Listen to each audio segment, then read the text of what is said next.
إن الحمد لله نحمده ونستعينه ونستغفره ونعوذ بالله من شرور أنفسنا وسيئات أعمالنا من يهدي الله فلا مضل له ومن يضلل فلا هادي له وأشهد أن لا إله إلا الله وحده لا شريك له وأشهد أن محمدا عبده ورسوله أما بعد فإن أصدق الحديث كتاب الله وخير الهدي هدي محمد صلى الله عليه وآله وسلم وشر الأمور محدثاتها وكل محدثة بدعة وكل بدعة ضلالة وكل ضلالة في النار. Donc on poursuit bi'idnillahi ta'ala ou bi'aunillah azza wa jal l'explication de cette série qu'on aurait pu intituler également Fiqhul Usra, c'est-à-dire la jurisprudence de la famille, mais qui est encore plus générale que la jurisprudence parce qu'on va aborder plusieurs termes qu'on a intitulé l'ornement précieux des époux vertueux. On a parlé dans les cours précédents de tout ce qui est en relation avec les préliminaires du zawaj, du mariage, et on a vu comment l'islam a incité au mariage. Et on a vu comment le mariage est considéré dans l'islam. Et on a vu également des règles en relation avec la jurisprudence, et notamment lorsqu'on a parlé du choix de la femme, et également lorsqu'on a parlé de ahkam al-khitbah. Et aujourd'hui, Inch'Allah ta'ala, on va faire une parenthèse pour celui donc qui va se marier et qui veut bien entendu de par ce mariage concrétiser la moitié de sa religion, comme on l'a vu dans le hadith authentique du prophète sallallahu alayhi wa sallam, et qui veut donc par là que son zawaj yakun najihan, c'est-à-dire un mariage qui va être réussi. Et on a vu, et on insiste sur ça, parce que c'est le point et l'élément primordial qui doit être pris en compte par celui qui commence dans ce chemin. C'est que la personne veut par le mariage se protéger, et qui veut donc par là concrétiser l'adoration d'Allah Azza wa Jal de la meilleure des façons. Et ça, on a vu tous les aspects que cela comprenait. Donc la personne, elle doit être sincère, très sincère, avant qu'elle se marie, que son intention soit de suivre les fondements islamiques qui reposent bien entendu sur le Coran, sur la Sunna, la compréhension des pieux prédécesseurs. Donc c'est-à-dire prendre les salafs, les prédécesseurs comme exemple dans tout cela, dans tout ce qui est en apport au mariage, comme on les prend en exemple dans toutes les choses qui sont en relation avec la religion, avec l'adoration, et les choses de la vie courante et de manière générale, parce que ce sont pour nous des modèles. Et donc à plus forte raison, le mariage qui va représenter la moitié de la religion de la personne. Sachant donc que l'élément donc essentiel c'est le din, c'est la religion, et que par là, notre intention c'est de concrétiser cela, et donc bien entendu cela va engendrer la recherche de la sœur ou du frère qui va donc correspondre à ce critère fondamental qui est le din, la religion. Mais des questions qu'on pourrait se poser, ou plutôt la personne qui veut réellement réussir donc dans son mariage, an yakun zawaj najihan, comme on l'a dit, qu'il se pose aussi d'autres questions, car demain, lorsqu'il se sera marié, il va vivre avec une personne tous les jours. Il va partager avec cette personne toutes les choses de la vie. Et à partir de là, des questions qu'on peut se poser, qui vont être en nous-mêmes des préliminaires à pouvoir donc assurer un mariage qui va être najih, qui va être réussi. Et c'est se dire, avant donc de commencer de partager la vie avec cette personne-là, son époux, c'est que tu te dises, ya Abdullah, est-ce que tu vas donner de l'importance à rendre heureux la personne que tu aimes ou que tu vas aimer? Et est-ce que tu ressens le désir de l'aider dans l'accomplissement des choses qu'il ou qu'elle aime faire? Bien entendu, fil halal, dans les licites. Ou alors, au contraire, déjà, l'intention et le désir, c'est l'importance et le bonheur de sa propre personne, en attendant tout de son compagnon ou de sa compagne. C'est une question qu'il faut se poser avant le mariage, et avant donc de partager sa vie avec cette personne. Et également la question qui se pose, ou que tu peux te poser, est-ce que tu ressens l'envie constante de régler les problèmes qui vont subvenir, qui vont advenir? Ça c'est obligatoire. C'est-à-dire les problèmes, les différends, les accrochages, les mésententes qu'il va y avoir entre les deux époux. Est-ce que tu es prêt, est-ce que tu as déjà l'envie de régler cela et d'être à la hauteur devant ces problèmes-là et de les résoudre, bien entendu, en revenant au Coran et à la Sunna et au minhaj, c'est-à-dire la méthode des pieux prédécesseurs dans leur vie? Ou alors est-ce que tu vas donner le plus d'importance, ou ton intention déjà avant le mariage c'est de donner le plus d'importance à attester l'authenticité de ta prise de position lors d'un désaccord qui va donc naître entre le couple? Ou alors au contraire, que tu vas donner le plus d'importance et attacher le plus d'importance à l'harmonie, la vie du couple et sa préservation? Et est-ce que tu es prêt également, ya Abdallah, à penser de la manière suivante: nous, pas je, mais nous. Et également, dès maintenant, est-ce que tes projets futurs sont-ils basés sur l'association, c'est-à-dire al-musharaka, le partage, at-tabadul, bayna zawjain, ou non? Es-tu prêt et décidé à discuter donc mutuellement des projets et des espoirs? Et bien entendu, il faudra mettre des objectifs et des buts qui vont, eux, bien entendu, reposer sur la concrétisation de l'adoration d'Allah et la recherche de son agrément. Et Allah Azza wa Jalla yaqul fi kitabi wa ma khalaqtul jinna wal ins illa liya'budun. C'est-à-dire que je n'ai créé les djinns et les humains que pour qu'ils m'adorent. Ça c'est le but. Ça c'est le but de l'être humain. Donc à travers ce mariage-là, il doit concrétiser derrière cela, ou par cela, cet objectif fondamental et suprême. Et lorsqu'on regarde maqasid al-sharia, c'est-à-dire lorsqu'on regarde les buts et les objectifs de cette religion, on s'aperçoit que cette religion, cette noble religion qu'Allah Azza wa Jalla a fait descendre sur son prophète Muhammad ibn Abdillah salawatullah wa salamun alayhi, elle incite et elle invite la personne à aimer pour son prochain ce qu'elle aime pour elle-même dans leur religion, c'est-à-dire dans le dîn et de manière générale.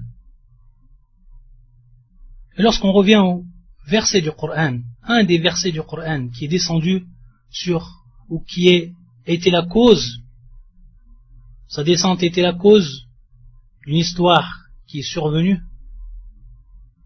avec les compagnons, et plus précisément un compagnon qui s'appelle Abu Talha al-Ansari radiyallahu ta'ala an, et qui est le verset suivant fi surat al-Hashr, qui est le numéro 9. يقول الله عز وجل ويؤثرون على أنفسهم ولو كان بهم خصاصة ومن يوق شح نفسه فأولئك هم المفلحون. Dans ce verset, d'où le sens, ou la signification, ou la traduction du sens est la suivante: et qui les préfère à eux-mêmes, même s'il y a pénurie chez eux. Quiconque se prémunit contre sa propre avarice, ceux-là sont ceux qui ont réussi. Ce verset-là, il est descendu par rapport à un sahabi, comme on a dit, qui est Abu Talha. Et cette histoire-là, elle était rapportée par l'imam al-Bukhari dans son authentique et d'autres. Lorsque une personne, un compagnon est venu voir le prophète sallallahu alayhi wa sallam alors qu'il était en état de famine, affamé, et qu'il a demandé au prophète sallallahu alayhi wa sallam s'il avait quelque chose à lui donner.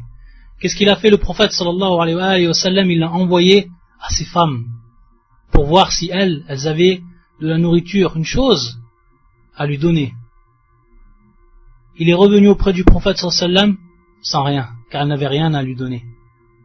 Qu'est-ce qu'il a dit le prophète sallallahu alayhi wa sallam devant les sahaba, devant ceux qui étaient présents ce jour-là? Ala rajul yudayifu hadhihi al-layla rahimahullah. C'est-à-dire, n'ira-t-il pas un homme qui va prendre pour hôte cette nuit-là, qu'Allah lui fasse miséricorde? Donc c'est un appel du prophète sallallahu alayhi wa sallam. Une des personnes parmi les Ansar, et qui est Abu Talha, s'est désigné. Et il est ensuite, lorsqu'il s'est désigné, il était voir sa femme, et il lui a informé qu'une personne donc allait venir, qui donne et qu'elle prépare tout ce qu'elle a. Et bien entendu, le peu qu'elle avait, ou le peu qu'ils avaient, c'était simplement pour nourrir leurs enfants. Qu'est-ce qu'ils ont fait? Ses compagnons, radiyallahu ta'ala anhum, ils ont endormi les enfants, en état de famine, en état de faim. Ils ont éteint les lampes.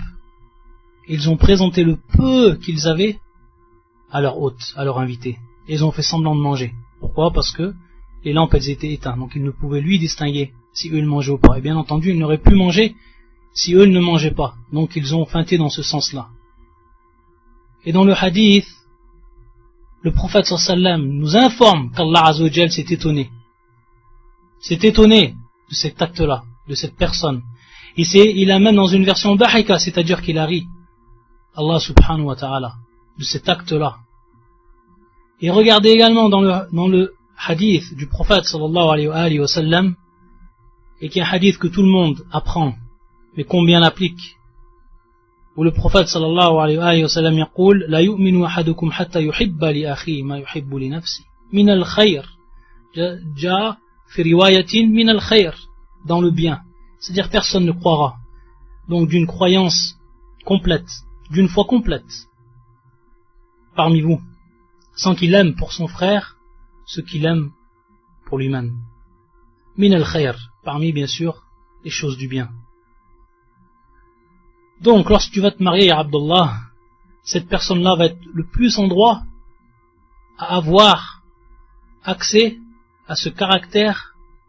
C'est donc ce caractère-là dont l'islam nous a invités, et qui est la générosité, et qui est donc le fait de voir ce qu'a besoin l'autre, et de combler cela.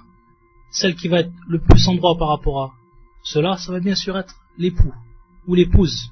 Bien sûr, Adam min at-tarafayn, c'est-à-dire, cela doit être des deux côtés. Et la personne qui pense comme cela, déjà avant le zawaj, et qui a cette intention ferme, c'est déjà une personne qui a fait un premier pas pour que soit son mariage najih, c'est-à-dire réussi. Et également un point dont on parle et qui est présent, que ce soit dans le Coran et que ce soit dans la Sunna, et qui est l'amour. Al-hub ou al-mahabba, cet amour-là, où Allah Azza wa Jal dit dans un verset du Coran qu'on a déjà expliqué auparavant, lorsqu'il dit Allah Azza wa Jal وَجَعَلَ بَيْنَكُمْ مَوَدَّةً وَرَحْمَةً, al-mawadda, qui est al-mahabba, c'est-à-dire qu'Allah Azza wa Jal, c'est lui qui a mis entre nous, qui a mis entre les époux al-mawadda, donc al-mahabba, l'amour, et kadhalik al-rahma, la miséricorde, l'affection, etc. Al-mawadda, donc cet amour-là qui va naître, ou qui est déjà présent avant le mariage. Donc al-mawadda, et donc l'amour, c'est quelque chose qui est important. Et une remarque également qu'on avait peut-être fait auparavant par rapport à ce verset, c'est qu'al-mawadda, il y a cet amour, et cet amour, Inch'Allah, qui va être continuel. Si les personnes font les efforts, cet amour soit continuel entre les époux. Et sachant que l'amour qui est continuel et durable, ou qui va être continuel et durable, c'est comme une plante. Une plante qui a besoin d'être nourrie, d'être soignée, et qui a besoin d'un suivi et d'attention. al-mahabba, l'amour c'est pareil. L'amour, ça peut se conserver, ça peut augmenter, mais également ça peut se détruire. وَجَعَلَ بَيْنَكُمْ مَوَدَّةً وَرَحْمَةً. Et même si cet amour, après l'âge, c'est-à-dire qu'on devient beaucoup plus vieux, qui peut-être peut baisser, c'est-à-dire ce ne sera plus le même amour qu'il y aura eu lorsqu'on était jeune, lorsqu'on s'est marié. Ça peut être différent. Allah Azza wa Jalla yaqul mawaddatan wa rahma, et également cette miséricorde. Cette miséricorde qu'il y aura entre les deux personnes. Cette miséricorde qui est née donc de ce long voyage qu'ils ont fait dans la vie, et de tout ce qu'ils ont rencontré, et de tout ce qu'ils ont partagé dans leur vie. وَجَعَلَ بَيْنَكُمْ مَوَدَّةً وَرَحْمَةً, et qui va donc être également un support pour que le mariage il soit réussi. أَنْ يَكُونَ الزَّوَاجُ نَاجِحًا. Également ici, lorsqu'on parle, et on va revenir sur ce sujet de l'amour, de faire une mise en garde pour les jeunes, ceux qui ne sont pas encore mariés, de faire une grande mise en garde et qu'ils fassent attention à ce qu'on appelle l'amour artificiel. Et celui qui est fabriqué, que ce soit par les films, par les histoires, tout ce qu'on a pu voir, tout ce qu'on a pu observer, écouter, cet amour-là qui appartient simplement au monde de l'idéalisme et du rêve, rien d'autre, et dont on ne peut atteindre, dont on ne peut l'atteindre dans cette vie d'ici-bas. Pourquoi? Parce que c'est un amour qui est comme on l'a dit, qui est du monde de l'idéalisme et du monde du rêve. Khayali. Et c'est cet amour-là qui va faire que la personne croit que son futur conjoint va être l'homme idéal ou la femme idéale. Et ça, c'est une grosse erreur. Ça, c'est l'amour artificiel. Parce que ça n'existe pas. Lorsque la personne, elle vit avec une autre personne, automatiquement, elle va voir les défauts. Elle va voir également les qualités. Et tout cela, il faut le gérer. Et on est loin des histoires ou des films qu'on a pu voir ou des histoires qu'on a pu entendre. On est ici dans le monde de la réalité. On est dans le monde de la réalité. Et donc, revenir sur terre. Et ne pas donc se laisser avoir par ceux qui fabriquent cet amour-là, Wallah al-Musta'an. Et ça, on peut le voir. On peut le voir même, et plus précisément chez les kuffars, chez les jeunes, et plus précisément dans cette époque-là. Des jeunes, le coup de foudre, ensuite une relation, peut-être une petite partie de la vie en couple. Et après, qu'est-ce qui se passe? Ça, tout le monde le sait. C'est le basculement total. C'est le basculement total, parce que la personne croyait justement que cet amour-là, artificiel, il était réel. Alors il vient de passer de l'irréel ou de ce qui est de ses rêves à ce qui est réel, en s'apercevant de la réalité. Et la réalité, elle peut avoir parfois un goût très amer, Wallah al-Musta'an. Donc le musulman, il ne se laisse pas prendre au piège par cet irréalisme ou cet idéalisme. Il doit donc faire, le musulman, la différence. Avant le mariage, faire la différence de ce qui est du domaine des rêves et des illusions, du domaine du réel. Et cet amour-là, comme on l'a dit et comme on en a parlé, c'est un sentiment avant tout. C'est-à-dire c'est un sentiment, et ce sentiment-là qui va se développer entre les deux époux jour après jour. Autant que la vie conjugale et la relation complice fait des chemins, ou fait son chemin. Donc l'amour, c'est le résultat d'un échange d'affection, une compréhension mutuelle, d'une relation sincère. C'est ça le réel amour. Et c'est comme ça qu'il va naître. Basé sur la sincérité, et basé sur le din, sur la religion. La personne soit sincère par rapport à l'autre, et soit sincère bien entendu dans sa religion. Et ça c'est tout en accord, ça va être une harmonie. Et bien entendu l'amour, il peut advenir avant zawaj, c'est-à-dire que la personne peut voir une autre personne, qu'un homme peut voir une femme et tomber amoureux. Ou alors, et également ça advient, que la personne n'aime pas forcément l'autre personne avec qui elle va se marier, mais que, après avoir vu le digne de cette personne-là, la sincérité et le bon comportement, alors cet amour va naître. Et c'est un amour qui est sincère. Et comme le disent les savants, en revenant à un hadith du prophète sallallahu alayhi wa sallam, un hadith du prophète sallallahu alayhi wa sallam, hadith authentique, qui est authentifié par Cheikh Al-Albani, fi Sahih Al-Jami', hadith numéro 5200, et qui est un hadith rapporté par Ibn Majah ou Al-Hakim, min hadith Ibn Abbas, radiyallahu ta'ala anhuma, où le prophète sallallahu alayhi wa sallam yaqul, ou plutôt une personne est venue voir le prophète sallallahu alayhi wa sallam. Une personne est venue voir le prophète sallallahu alayhi wa sallam. فقال يا رسول الله, ô prophète d'Allah, في حجري يتيمة قد خطب رجل موسر ورجل معدم فنحن نحب الموسر وهي تحب المعدم. Une personne est venue voir le prophète sallallahu alayhi wa sallam, un compagnon. Il lui a dit, ô envoyé d'Allah, il y a donc sous ma responsabilité yatima, une orpheline, qui a été demandée en mariage par une personne qui est lui aisée, c'est-à-dire qui a des facilités au niveau du matériel, qui est une personne aisée, et une autre personne le contraire, qui lui est pauvre, mu'adim. فَنَحْنُ نُحِبُّ الْمُوسِرِ, c'est-à-dire qu'on veut pour elle celui qui a de l'argent, qui est aisé. وَهِيَ تُحِبَّ الْمُعَدِّمِ, et elle aime celui qui n'a pas d'argent, ou celui qui est considéré comme mu'adim. فَقَالَ رَسُولُ اللَّهِ صَلَّى اللَّهُ عَلَيْهِ وسلم, comment il a répondu le prophète صلى الله عليه وسلم, أَلَمْ يُرَهْ لِلْمُتَحَابَّيْنِ مِثْلُ النِّكَاحِ, أَلَمْ يُرَهْ لِلْمُتَحَابَّيْنِ مِثْلُ النِّكَاحِ. Et par rapport donc à ce hadith, comme nous l'ont expliqué les savants, et parmi eux l'imam al-Tibbi, يقول بمعنى لم ترى أيها السامع ما يزيد به المحبة, c'est-à-dire ne vois-tu pas, celui donc qui écoute, ô toi qui écoutes, ما تزيد به المحبة, c'est-à-dire qu'est-ce qui va faire augmenter l'amour. Et le prophète sallallahu alayhi wa sallam ici, il dit مثل النكاح, c'est-à-dire comme le mariage, un nikah. C'est rien ne fera augmenter donc cet amour, sauf un nikah, sauf le mariage. Alam yura lil mutahabbayn, pour ceux donc qui s'aiment, les deux qui s'aiment, alam yura lil mutahabbayn mithlu nikah.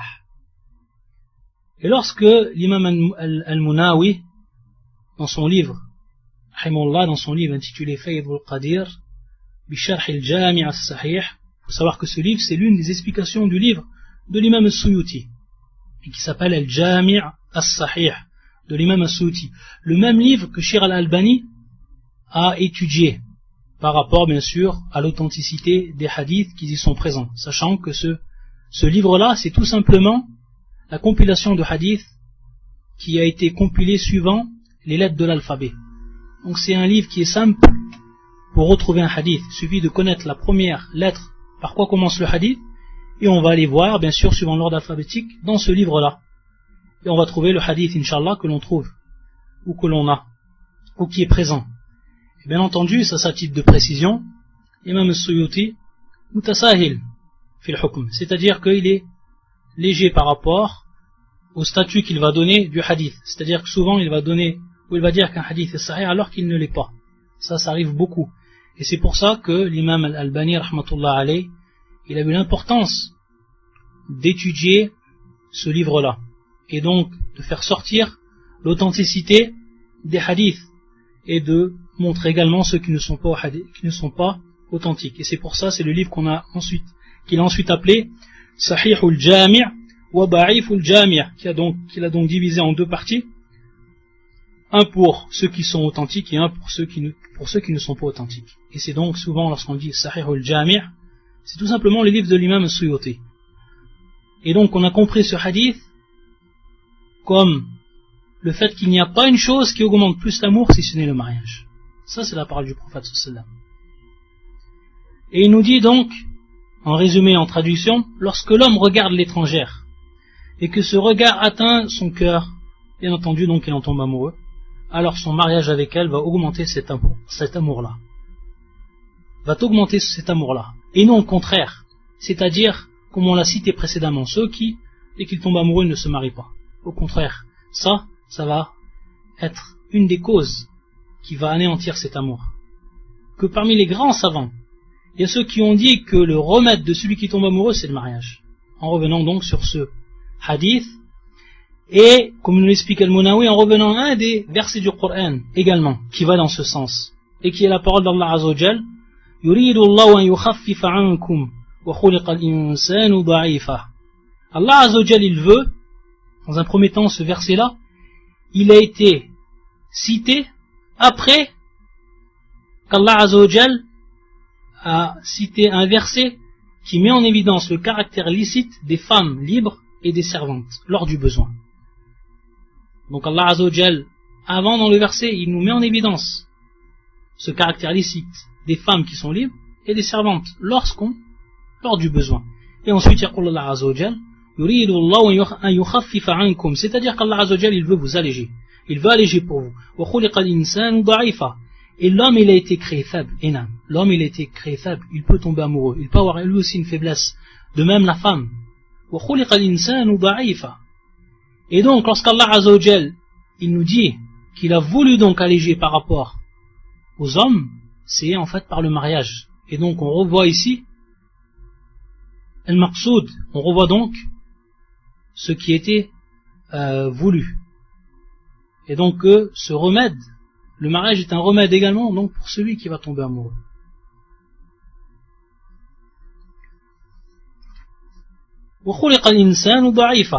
Et donc l'homme, il a été créé faible. Il est faible.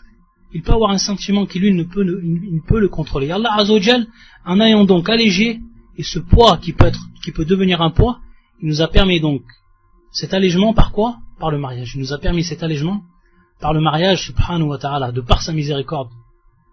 Et de par donc la législation qu'il a fait descendre sur son prophète. Cette législation qui est sage. L'insan da'if. L'insan da'if. Il peut être touché par cet amour. Et un des hadiths qui est rapporté par l'imam al-Bukhari, hadith d'Ibn Abbas, radiyallahu ta'ala anhuma, où Ibn Abbas va nous raconter ce qui s'est passé du temps du prophète sallallahu alayhi wa sallam avec une personne qui s'appelle Mourith. Une personne qui s'appelle Mourith et qui était un esclave. Et ce qui s'est passé avec sa femme qui s'appelle Barira. Barira, de même, c'était une esclave. Sauf que elle était affranchie. Et au moment où elle était affranchie, elle est devenue libre. Alors que son mari, lui, reste un esclave. Alors le prophète sallallahu alayhi wa sallam,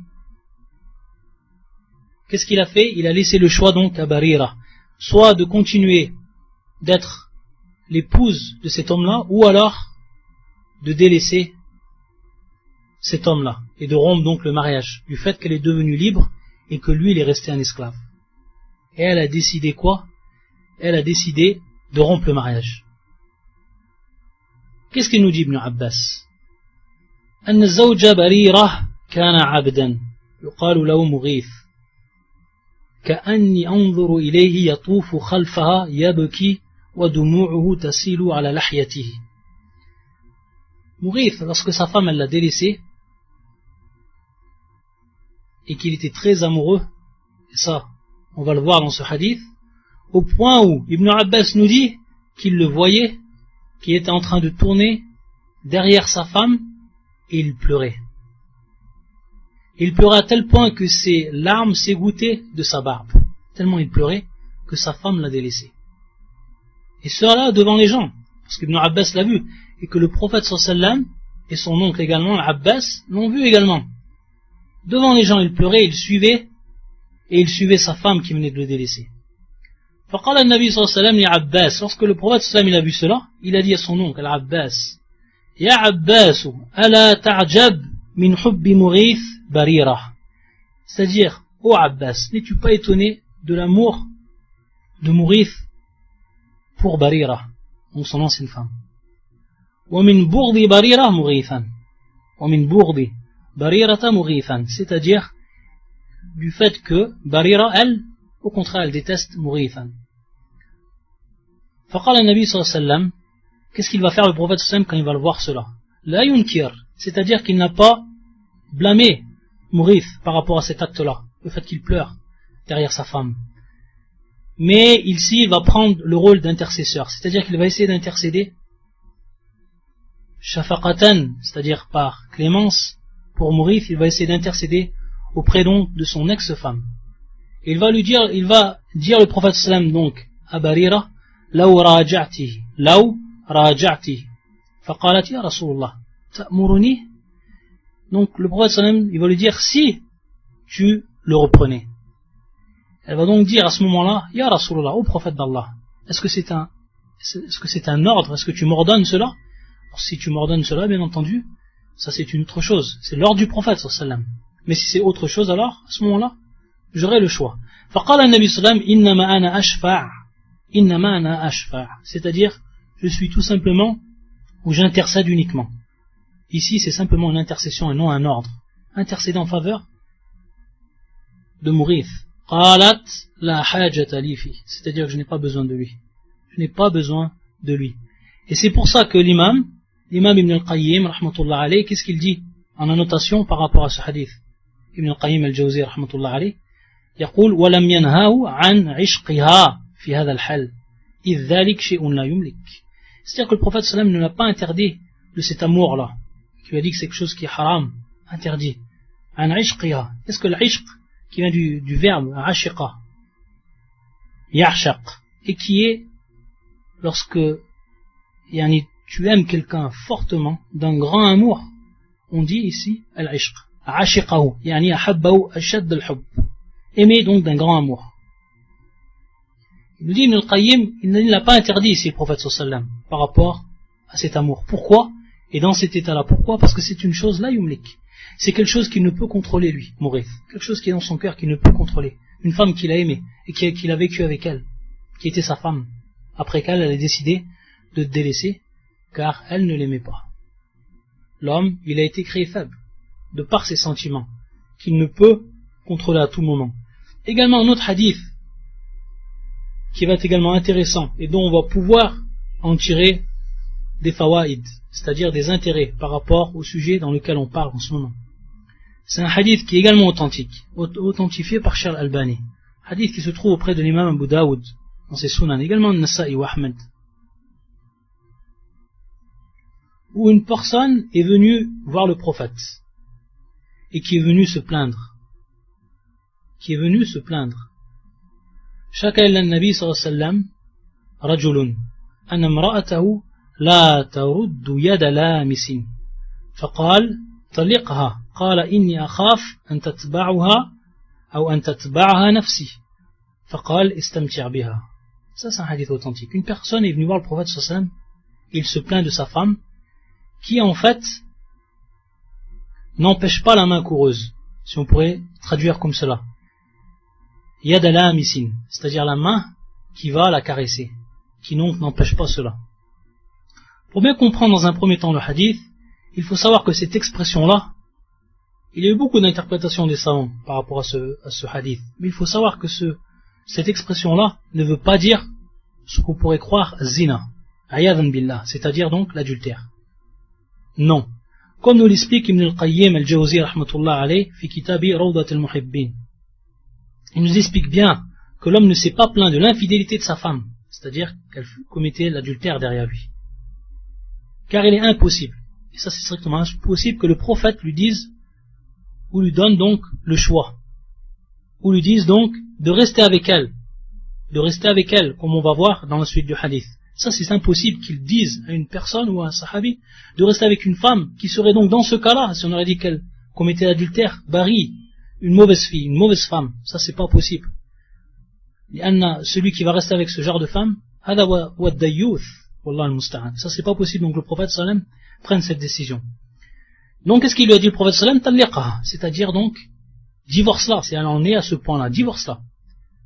Et qu'est-ce qu'il lui a répondu? Il a dit, j'ai peur par rapport donc à mon âme qu'elle suive cette femme-là. Pourquoi? Parce qu'il était accroché à elle, et il l'aimait beaucoup, cette femme-là, malgré cet acte-là. Faqal istamti' biha. Qu'est-ce qu'il a dit le prophète sallam ensuite? Lorsqu'il lui a répondu par cela, il lui a dit alors, jouis d'elle. C'est-à-dire reste avec elle, garde-la comme femme et jouis d'elle. Istamti' biha. Et donc pour revenir à l'explication d'Ibn al-Qayyim par rapport à cet acte-là, il faut savoir que elle, et ça arrivait, c'était quelque chose de connu chez les Arabes avant, C'est-à-dire que certaines femmes, elles étaient faibles par rapport à l'homme. Et ça se traduisait donc par certains gestes. C'est-à-dire que l'homme venait auprès d'elle, peut-être il plaisantait avec elle, sa main, il touchait ses vêtements, ou alors son corps, et elle, donc elle n'empêchait pas cela. Taïeb, donc da'f minha. Mais bien entendu, cela pouvait arriver d'une femme, en même temps qu'elle soit très loin de l'adultère. Comme dit le Ibn al-Qayyim, وَيَا حَصَانْ عَفِيفًا إِذَا أُرِيدَ مِنْهَا الزِّنَا. C'est-à-dire que si on aurait voulu avec elle l'adultère, ça aurait été une chose qui aurait été impossible. C'est une femme qui aurait été chaste par rapport à cela. Mais il advenait cela de cette femme-là, ou de certaines de ces femmes. Et comme nous dit Ibn al-Qayyim, c'était quelque chose qui était connu chez les Arabes, qu'on ne considérait pas cela comme un haïb, bien entendu avant que l'islam vienne. Ou quelque chose donc, un haïb, quelque chose qui va être honteux, ou une mauvaise chose. Donc on voit ici que le prophète sallallahu alayhi wa sallam, qu'est-ce qu'il va faire? Il va tout simplement, ce qu'on appelle daf ihdal mafsadatayn bi adnahuma. Tout simplement, il va repousser le prophète sallallahu alayhi wa sallam, l'une des mafsadas par celle qui va être moindre. C'est-à-dire qu'ici on a deux mafsadas. Cette mafsada c'est quoi? C'est qu'il advient cela de cette femme, qu'elle est légère par rapport à cela. La taruddu yada la'am ici. Et lorsque le prophète sallallahu alayhi wa sallam lui dit donc divorce-la, pour que ça soit terminé, il lui dit là, c'est-à-dire qu'il a dit il ne peut pas. Pourquoi? Parce qu'il l'aime. Et il a peur donc de tomber dans une grande mafsada s'il la divorce et qu'ensuite il revient à elle. Et dans ce cas-là, dans le haram. C'est-à-dire qu'il ne peut donc yasbir, il ne peut patienter par rapport à cela. Donc on voit ça serait une plus grande mafsada. Donc qu'est-ce qu'il a dit le prophète sallallahu alayhi wa sallam? Il a tout simplement, ici, comme nous le rappelle Ibn al-Qayyim, il lui a donc donné la solution de la mafsada qui va être, ou du préjudice qui va être moindre, afin donc d'éviter un préjudice qui serait bien plus grand. Donc également ça c'est ce qu'on comprend du fiqh de ce hadith-là. Et qu'est-ce qu'on va comprendre également par rapport à ces hadiths qu'on a cités, et lorsqu'on a traité bien sûr de l'amour. Et lorsqu'on traite de l'amour, bien entendu, ça également, il faut bien le comprendre avant même du zawaj, c'est-à-dire qu'on traite de ce sujet en tant que préliminaire au zawaj, c'est un aspect également qui est tout à fait valable. Et donc aimer beaucoup, énormément sa femme, ça c'est pas une chose qui est interdite. Mais bien entendu, et ça c'est très important, cela ne doit pas être, bien sûr, la cause de la transgression des lois d'Allah Azza wa Jal. Ça, c'est une des conditions fondamentales. Pourquoi? Parce qu'on le sait.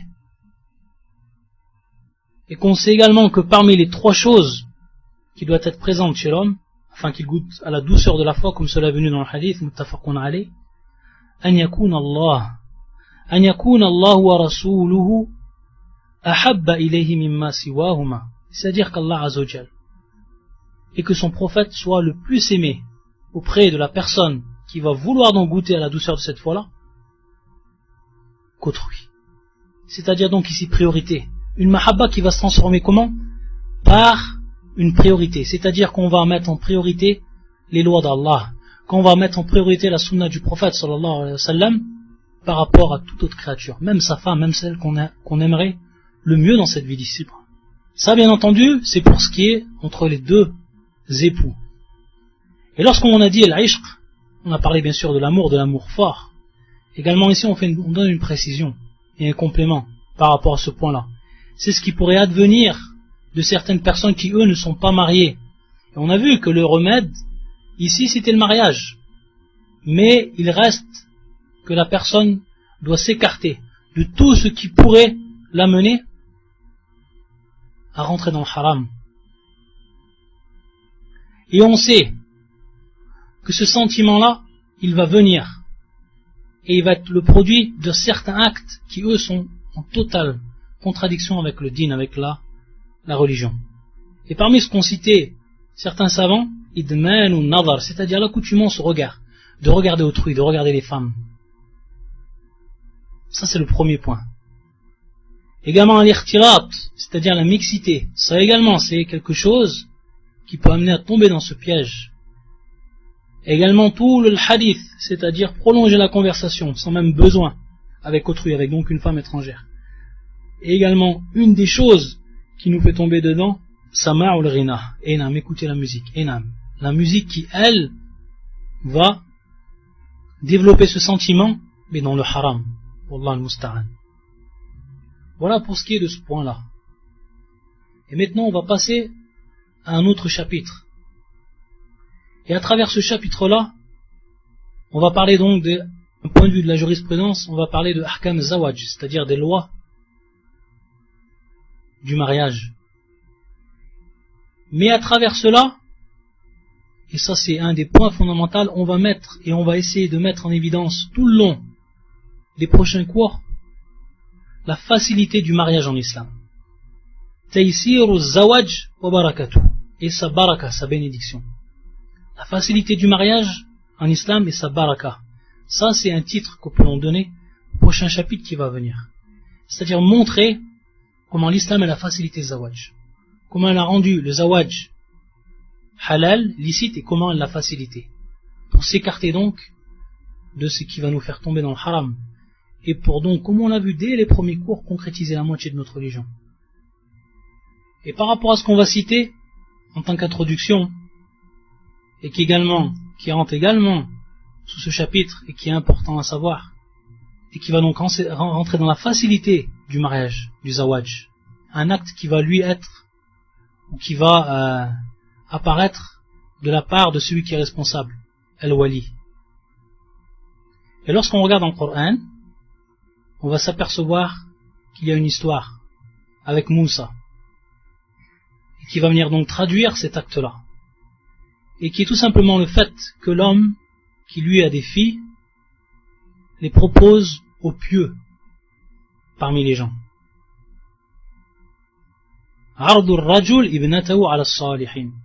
C'est-à-dire que l'homme qui a maintenant une fille qui est pieuse, qu'il la propose à des gens qui sont eux pieux, qui sont eux qui ont du din, pour leur maslaha et pour la maslaha de sa fille, et également pour l'intérêt de la religion de façon générale et de l'équilibre dans la société.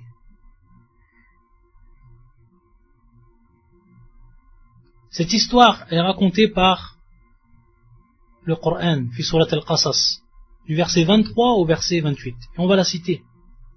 Et on va voir comment un homme, il a proposé une de ses filles à un homme qui est pieux, un des meilleurs des pieux, car il est le prophète Moussa, alayhi salam.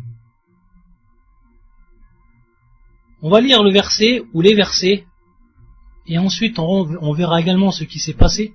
Pour finir le cours, on verra également ce qui s'est passé avec un des grands tabi'in, un des plus grands tabi'in par rapport au salah, par rapport au ilm, et qui est Saïd ibn al-Musayyib, rahmatullah alayhi.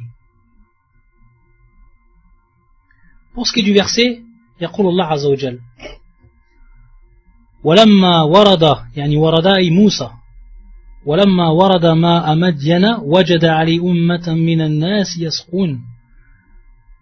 C'est-à-dire, et quand il fut, donc Moïse, arrivé au point d'eau de Madian, il trouva un attroupement de gens abreuvant, bien entendu abreuvant leurs bêtes.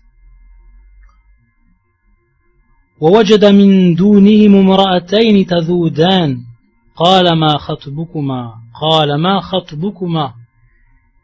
Et il y trouva aussi deux femmes se tenant à l'écart et retenant donc leurs bêtes. Il dit, que voulez-vous? قالتا لا نسقي حتى يصدر الرعاء وأبونا شيخ كبير. Elles dirent, nous n'abreuvons que quand les bergers seront partis et notre père est fort âgé. فسقى لهما ثم تولى إلى الظل. Il abreuva donc lui-même, de lui-même, Moussa, il abreuva de lui-même les bêtes pour elles, c'est-à-dire donc dans l'intérêt de ces deux femmes. Puis retourna à l'ombre.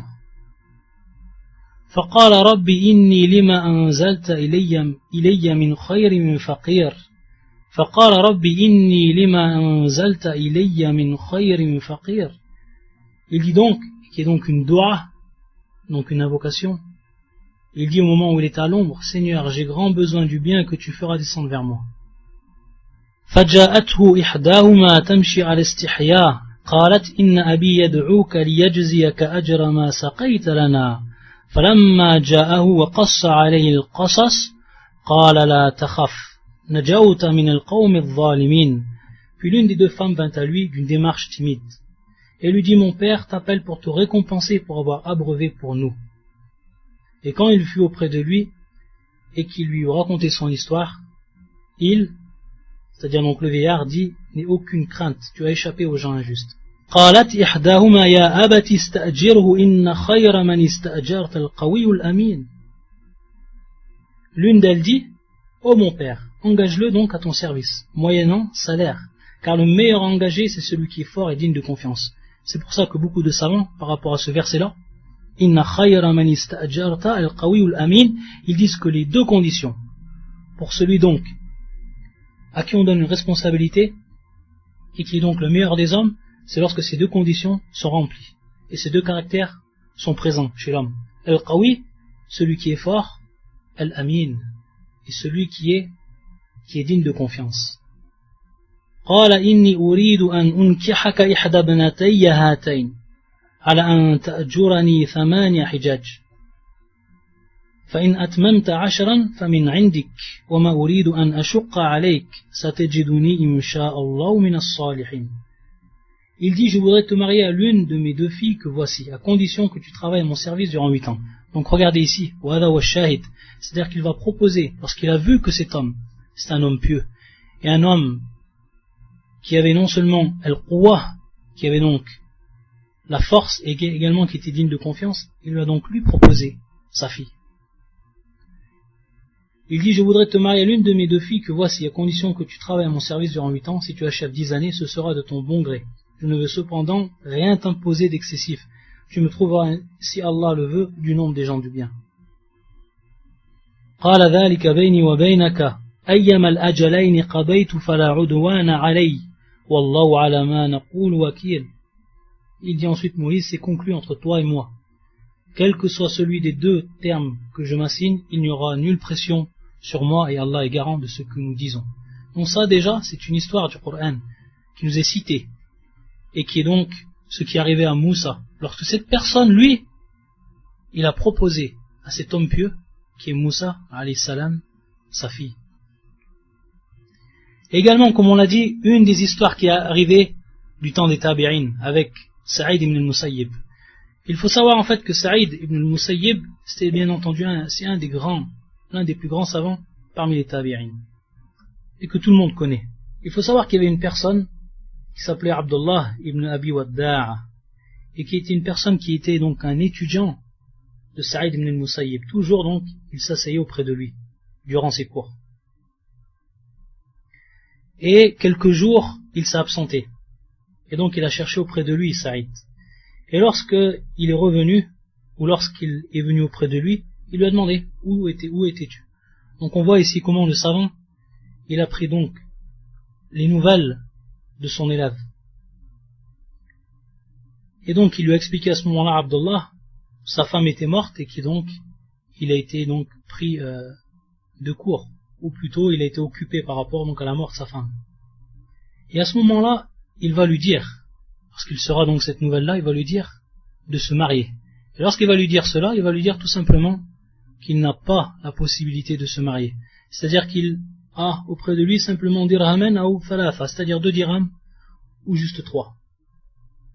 Alors tout simplement, qu'est-ce qu'il lui a proposé Saïd ibn al-Musayyib de lui marier sa fille. De lui marier sa fille, subhanallah. Parce qu'il le connaissait, il savait que c'était son élève, il connaissait donc sa valeur. Et donc c'est lui qui va lui proposer, Saïd ibn al-Musayyib, c'est lui qui va proposer donc à Abdullah de marier sa fille. Et qu'est-ce qu'il a fait à Abdullah? Bien entendu, pour lui c'était quelque chose dont il ne s'attendait pas. Il est retourné chez lui, et au moment où il est retourné chez lui, il a commencé à réfléchir comment il allait faire par rapport à al-walima, vu qu'il n'avait très peu d'argent, comment il allait emprunter de l'argent, etc. Jusqu'au moment où il a entendu la porte qui frappe. Et lorsqu'il a dit qui c'est qui est là, qui c'est qui est derrière la porte, quelqu'un lui a dit Saïd. Et la personne a dit Saïd, lui jamais ça lui est venu à l'esprit que c'est Saïd ibn al-Musayyib qui vienne frapper à sa porte alors qu'il ne l'avait jamais fait auparavant. Et donc au moment où il a ouvert la porte, il a vu tout simplement Saïd, et derrière Saïd, sa fille, qui venait donc lui apporter sa fille alors que le mariage il avait été conclu. Qui lui apportait tout simplement sa fille à sa porte. Regardez donc comment à travers cette histoire, on va s'apercevoir la facilité du zawaj. Et comment également, c'est une chose qui est bien, c'est que la personne qui a une fille qui est pieuse et qui connaît des frères qui eux sont pieux, qu'il propose. La haraj, c'est-à-dire qu'il n'y a aucun mal par rapport à ça. Et il faut savoir à titre d'indication que la fille de Saïd ibn al-Musayyib, elle avait été demandée en mariage par le khalifa lui-même pour son enfant, c'est-à-dire pour son fils. Le khalifa Abd al-Malik ibn Marwan, l'ibniya al-Walid, al-Walid ibn Abd al-Malik ibn Marwan, qu'il avait demandé donc, le khalifa, il avait demandé la main de cette fille, de la fille de Saïd ibn al-Musayyib, pour qui? Pour son fils, le fils du khalife, et qu'il a refusé. Saïd ibn al-Musayyib, regardez à qui il l'a marié, subhanallah, ajib. Donc on va s'arrêter ici, Inch'Allah, et donc pour les prochains cours de l'ornement précieux des époux vertueux, ce sera Inch'Allah ou Ta'ala jeudi soir. Et donc on commencera fi ahkam zawaj, on commencera donc dans les lois qui sont en relation donc avec le mariage. Subhanakallahumma bihamdika, ashhadu an la ilaha illa anta, astaghfiruka wa atubu ilayk.